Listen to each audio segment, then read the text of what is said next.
Good morning. Happy Monday. Welcome to your early morning intuitive guidance. I'm Dr. Bonnie Nussbaum here with some words of wisdom to start your day off well. And I think this chapter, we have a chapter today, not a card, that is highly relevant right now. Highly relevant and kind of made me giggle given a couple of conversations I had yesterday. Excuse me, itchy nose. So I thought we could talk a little bit about those conversations and do some tapping and breathing and then read this chapter because, again, history is doomed to repeat itself when we don't pay attention to the lessons that it's designed to teach us. So we shall see what y'all think of this one. Give it a minute till people start to pop on, but let's start doing some tapping and some breath. There's our first person. Good morning, Jonille. Miss Jonille, first one here today. Welcome, welcome. I was just saying that our chapter in Tosha today is very timely, and I've got a couple of conversations from yesterday that fit right in with this. So let's do some tapping, and let's do some breath. In through the nose, out through the mouth. In through the nose, out through the mouth. A little deeper in, and even deeper out. Exhaling as much air as possible. And then just keep the breath going. Deeply, easily, filling your lungs, filling your body, providing fuel for your day. So, the conversations I was having yesterday,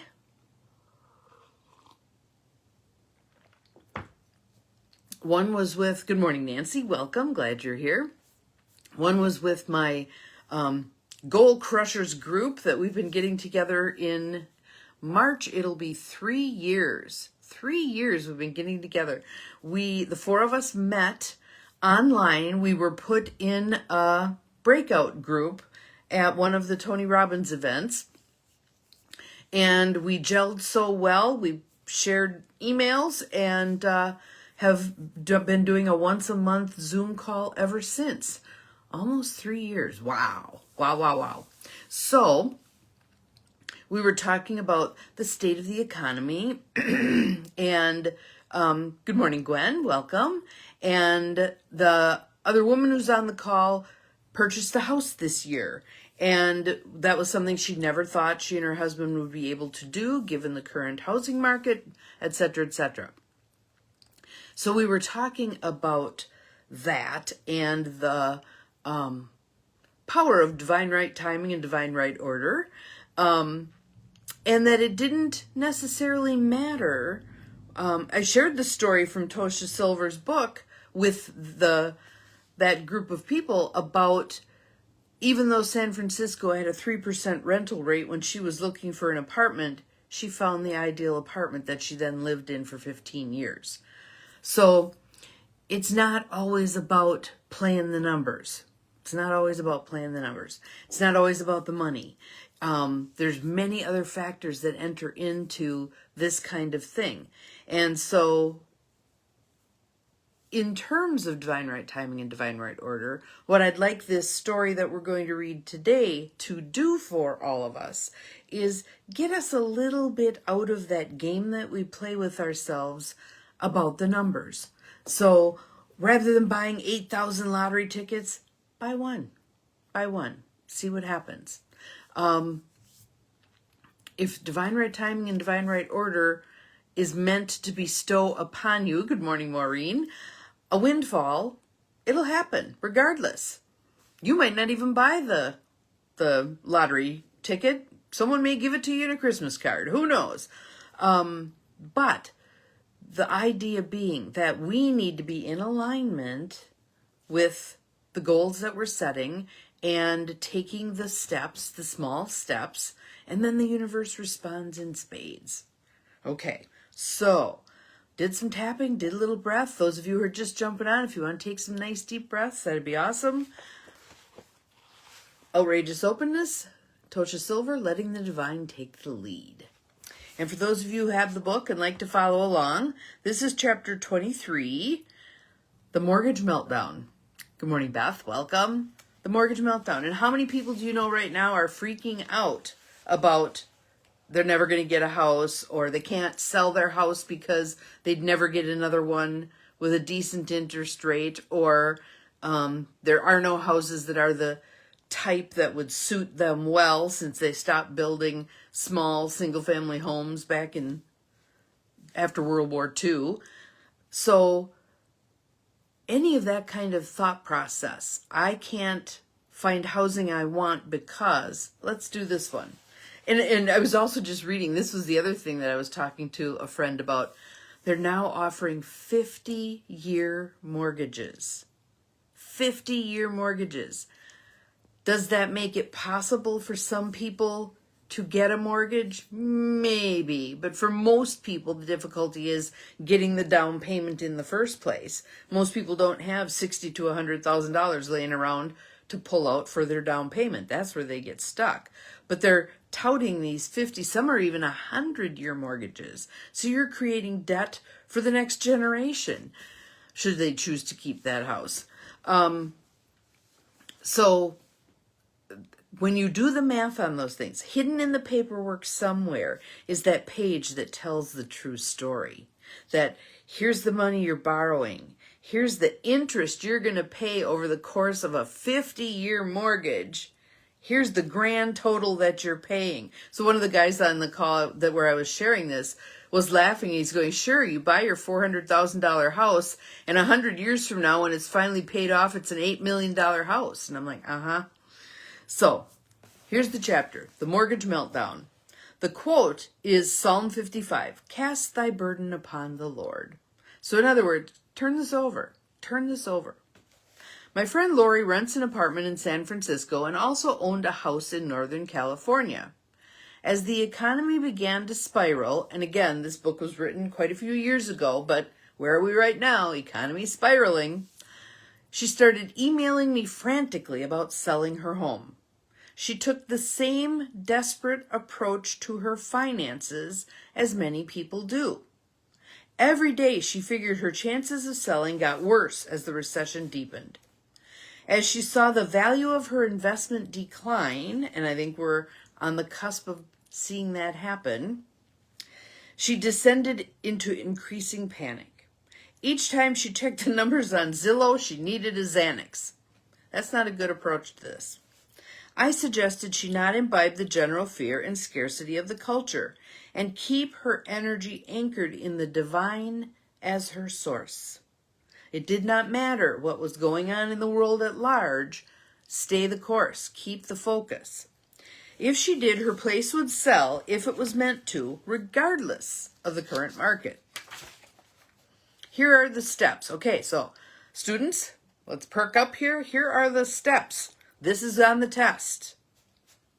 Release a personal focus. Stop fixating on how much you will win or lose. Instead, invoke a situation where you and a buyer can both win. Imagine the house as a resource you have to offer for the good of all. So, release the personal focus. Step 2, call in divine order. We certainly have practiced that the last 21 plus days, haven't we? Affirm that the perfect new owner is already selected and will arrive easily. Know that you will receive the divinely appointed price from the right person at the right time, imagining someone who will genuinely benefit. So I'll share my story with regard to that. The motel that I bought, right? The people who lived there before me had been there 34 years. I, with a friend, happened to walk in the door, fell in love with it, and we negotiated a price. 7 years later, when the divine poked me and said, put it on the market, and I said, I don't want to, and it said, put it on the market, and I know enough to listen, and I thought to myself smugly, yeah, like this is going to get past God, right? Well, it's a motel. It's never going to sell fast. Usually it takes 3 to 5 years for a motel to sell. A couple months later, the guys who eventually bought the motel showed up. We had several months of going back and forth, and there was the price thing. Because I was making this huge change in my life, selling the motel, and I didn't know where I was going next, I had a reading with an intuitive that I've worked with, maybe 3 times over the course of 15 years. I consulted her when I got a divorce and was like, okay, now what? And she was spot on. And then there was another time in the middle there, I don't remember what, and then for the selling of the motel. And she said, how much are you going to ask for it? And I said, I'm not sure. And I listed a number that I had wheedled out of the guys, that they were looking at another place down the road that was very similar to mine, and that was what that one was on the market for. And she said, go higher, you'll get it. And I'm like, really? And I wasn't going to do it, but they had to do it because of the structure of the loan. There's that loan thing again. And I got a much higher number. It was like $50,000 higher than what I was thinking I was going to ask for. Very interesting. So second step is call in divine order. Third step, this one is the one that I think is useful for all of us with regard to all of our stuff, because we have such a connection to our stuff. Look at all the storage units in America. Holy buckets. Hi, Maureen. Hi to the rest of you that I may have missed. Install the divine as the true owner. After all, where did the house come from in the first place? Did it ever truly belong to Lori? At least give God the credit and mentally return the home to the divine for resolution. Think about that with land. Good morning, Mel. Glad you're here. We buy land and we put fences up and fence off that land. How ridiculous is that? 100 years from now, 200 years from now, 500 years from now, it ain't going to be our land. We're merely borrowing it for a fee. We're merely borrowing it. Imagine if we looked at all of our stuff with those kinds of eyes. No attachment. If this is meant to be mine, it stays here. If it's meant to be someone else's, it leaves. If I'm meant to share it, the person shows up and needs it. Imagine how much more flow there would be if that was how we approach things. So step 3, install the divine as the true owner. Step 4, become detached. Let go of any grasping for outcome. Hold, please. Embrace the process. Release the outcome. Let go of any attachments to the place or it will block resolution. So you need to have disconnected from the place. Have it become, that's one of the things that I think gets accomplished with staging a home. You remove all of your personal stuff, the things that really scream of, this is mine, and you make it more generic so that more people are interested. That's a helpful step in the process of detaching. Let go of any attachments to the place or it will block resolution. Detachment creates room for creation. If it's hard to detach, pray to be able to let go and receive the highest outcome. Know that one way or another, no matter how things currently look, God is your source and you are safe. So you turn this over. Okay, God as the gigantic realtor, right? Find the ideal person who this house will serve well. I am done with this house serving me well. Find me the house that will serve me well. You get this whole chain of events, right? So that's the 4th step, become detached. After Lori and I spoke, she felt a strong impulse to run a real estate post on Craigslist. A little bit unusual, right? Most people go to a realtor, blah, blah, blah. Every day she invoked divine order and affirmed that the perfect buyer was already selected. She also decided that if the universe wished her to keep the house, the funds to do so would manifest. She became totally detached, insisting that either way the divine was in control and she would be fine. 2 months later, she sold the spot without a broker through that one crummy online ad to a grateful couple with a new baby for precisely the amount of money she needed.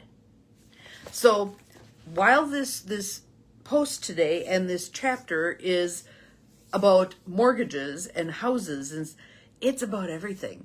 How you do anything is how you do everything, right? So if you're panicked and freaked out about selling a house, a car, a whatever, if you're panicked and freaked out about your current financial situation, it colors everything. It colors everything. Even the things you think it doesn't color, right? Because let me dig down to the root of this thing. If you're in a panic about anything, let's say, I'm just going to pick one, your financial situation.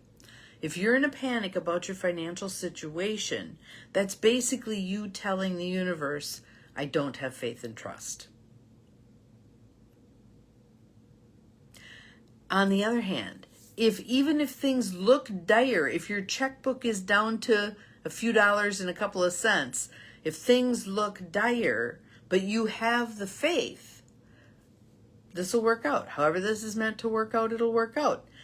And our minds, our conscious minds, want to run away. That cortex does this stuff, wants to run away with, well, I can go to this food pantry, and I can bum a meal from so-and-so, and I can do this in all the doing stuff, instead of, I'm going to open myself to receiving. I'm going to see what my opportunities are. I'm going to have faith and trust. Is this easy to do? Absolutely not. Do I do it well all the time? No. But it's worth all of us working together on this, trusting the process and letting go of the outcome. Say that to yourself over and over and over. I trust the process, I let go of the outcome. I trust the process, I let go of the outcome. Things take as long as they take, and they take the divine right amount of time. That's a piece I always need to repeat to myself because I want it in Bonnie timing. And yeah, that ain't how it works. So, hopefully there's something here that was a little bit provocative and got your mind thinking about, okay, where am I not having sufficient faith and trust? Where am I trying to jam the square peg in the round hole, make something happen out of divine right timing, force an outcome? What can I do in that circumstance now to let it go, to turn it over to God, to do the 4 steps, release my personal focus, call in divine order, install the divine as the true owner of the situation, become detached. What do I need to do to take a first step with all of that? So, that'll give you something to chew on for the day. Certainly will give me something to chew on for the day. Have an awesome Monday. We'll see you again tomorrow. Remember, you're capable of far more than you think you are. Bye-bye.